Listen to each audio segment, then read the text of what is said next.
Hi, it's Sandy Wyllie. Welcome to my mental health channel, where I wipe away the stigma of mental illness by talking about my own personal struggles having borderline personality disorder, post-traumatic stress disorder, anxiety and depression. I talk about narcissism and schizophrenia, and I wrote a book, Life with My Schizophrenic Father. That's my childhood memoir. I talk about my unethical psychologist, and I wrote plenty of books about my sexual relationships, Love Outside the Boundaries with my psychologist. But I only come on as a former patient of almost 20 years. I'm not a licensed therapist. I don't hold a degree in psychology, so I can't diagnose you or give you a professional opinion. And all I ask in turn of you is please for your kindness and respect in the comments. Now, if you are new to my channel, welcome.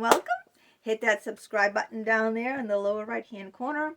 That way you will be notified each and every time a new video of mine comes out. I'm doing a lot of shorts now. All my karaoke's I'm putting into shorts. So I have that. All my mental health videos are in my long regular videos, and my karaoke videos are in my shorts. Why don't you stick around, take a chance, share my videos on your social media platforms, share them with your friends and family. I want to hear from you. I care about you, your opinions, your thoughts, and your struggles. And I will answer each and every one of you who comments.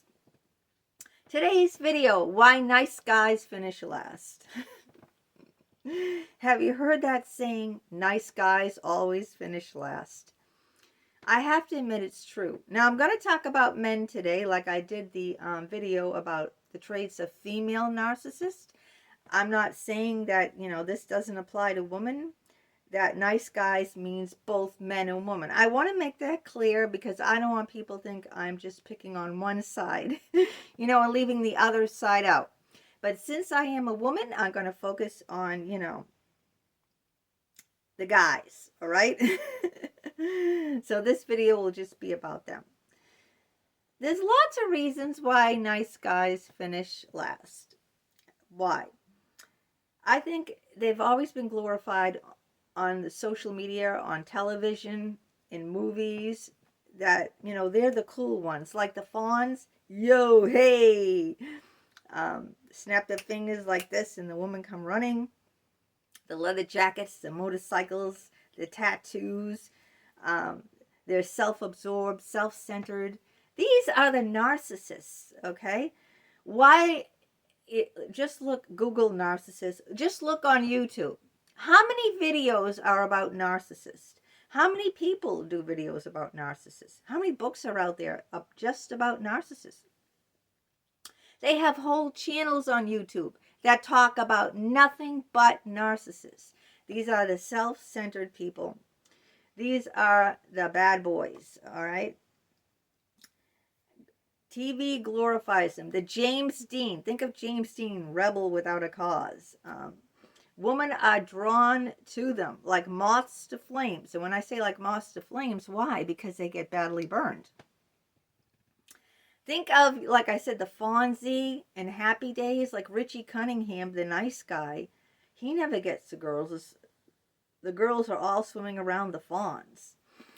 The bad boys always get the girls, all right? The nice guys, unfortunately, don't get appreciated. They're walked all over. I don't know if you've seen that episode on Brady Bunch. How many people used to watch Brady Bunch? When Marsha, she had a really nice boyfriend that was going to take her to the prom or something. I don't know if it was the prom, but and then she got injured. Her nose got very swollen up because she was playing football with one of her siblings, and it hit her nose and it got swollen up. And of course,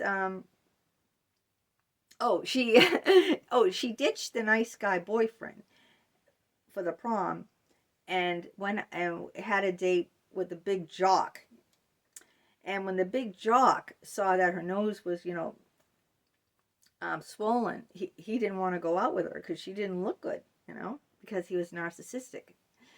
And what happened? She ended up going back and going to the prom with her nice boyfriend, who she ditched for the jock. I mean, I could say countless, through the social media, about how the bad boys always win out. They're super cool. The nice guys are portrayed as nerds, geeks, acne, glasses, bookworms. My husband was a nice guy. They're the considerate type. They'll always hold the door open for you. They always think of you first. They're complete opposites of the narcissist. They're selfless, where the narcissist is, self-centered.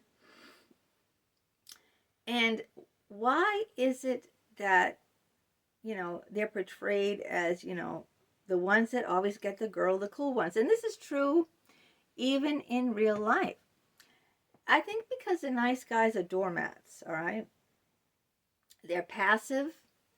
They don't stand up for anything. They let people walk all over them. They're people pleasers. And this is true for women, but we're talking mostly about men now here. They don't really have a very high opinion of themselves. They have very low self-esteem. They have no self-respect. This is what happens. People don't appreciate anything that falls in their lap. All right? People don't appreciate anything that comes easy. People like to work for things. If something comes easy, if it's just given to you, then you don't appreciate it, You didn't have to put any work. You didn't have to put any sweat equity into it. You just don't, you take it for granted. So this is what it is with these nice guys. They finish last because they don't have any self-respect. They let people walk all over them. They're people pleasers. They don't put themselves first. They just give and give. And women don't respect them. They respect the bad boy. Why do they respect the bad boy? Because bad boys are hard to get. Bad boys, have a lot of, they always get the girls. The geeks, the nice guys, the nerds, the bookworms, those type, girls are not attracted to. No girl is interested in them. My husband was one of the nice guys, and he never got the girl. In fact, he asked other girls out in college, and they said no. I was the only one who said yes. So that's, I'm very guilty. I'm going to let you in on a lot of things now in this video.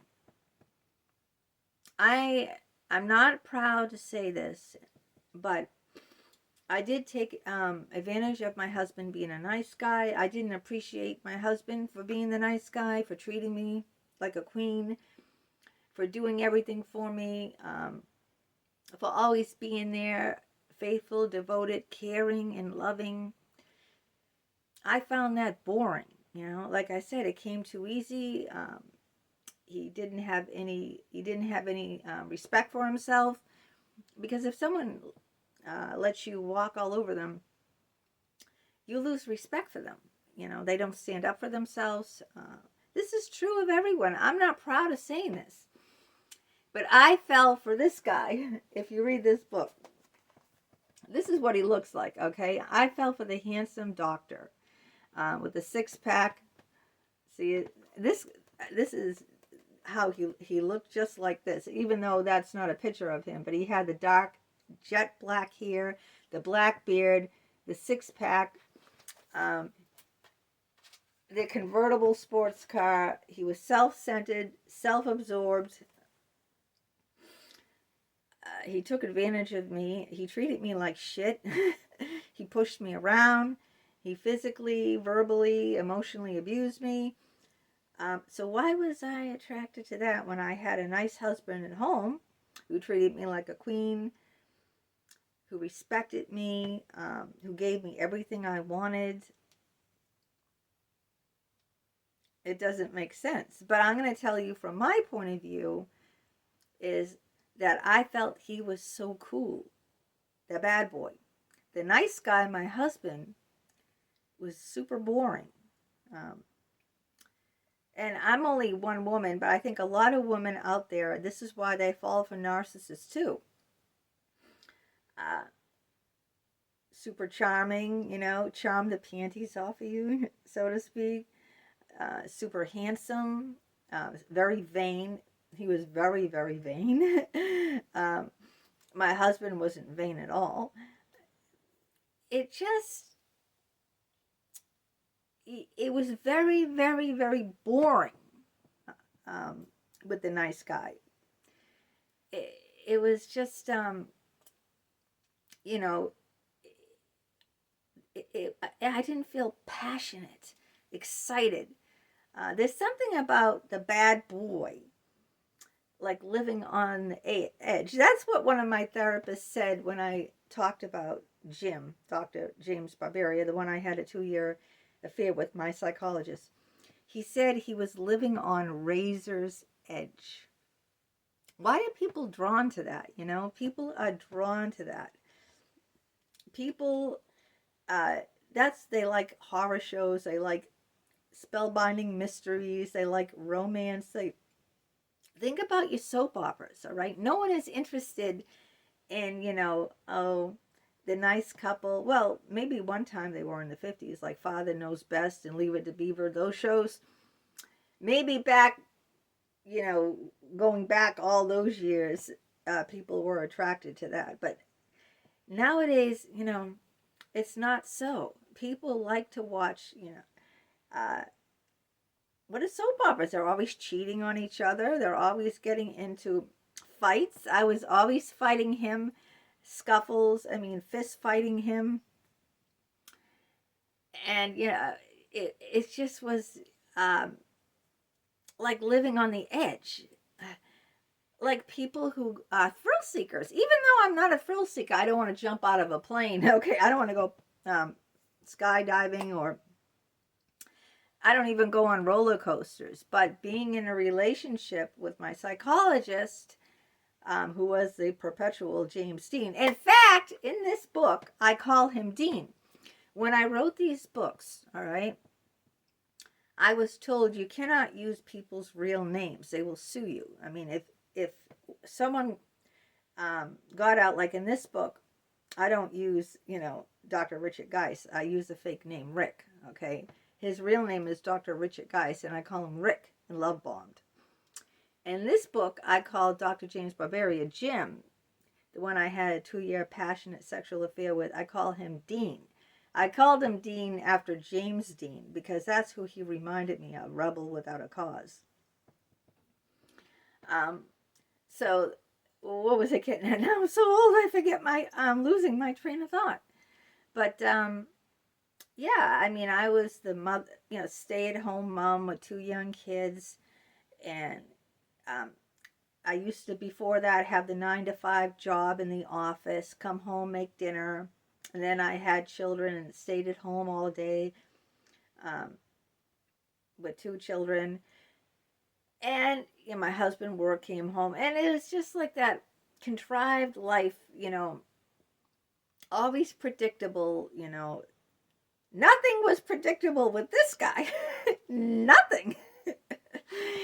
And I have to admit, it was very boring, and I wanted a little excitement, a little adventure in my life.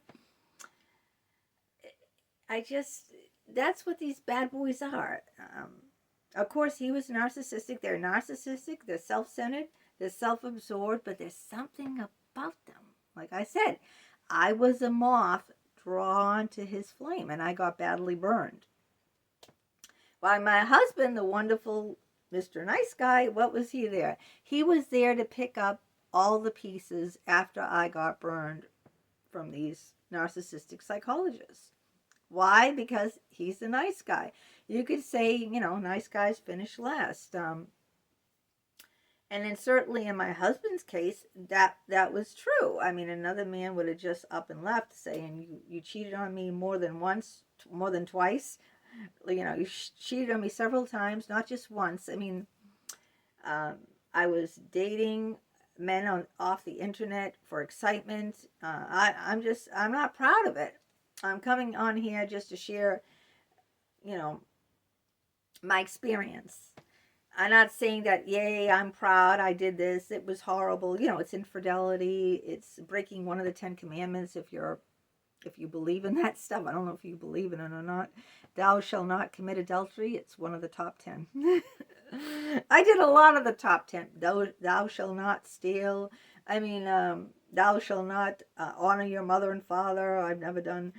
There's a lot of the top 10. I don't think I haven't done thou shalt not kill. Maybe that's the only one I haven't done.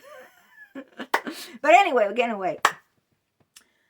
But I guess it has to do with our childhoods too, because I grew up, you know, with a father with severe mental illness who is a paranoid schizophrenic, and you can read that in that book. So I always grew up on the edge. I always grew up,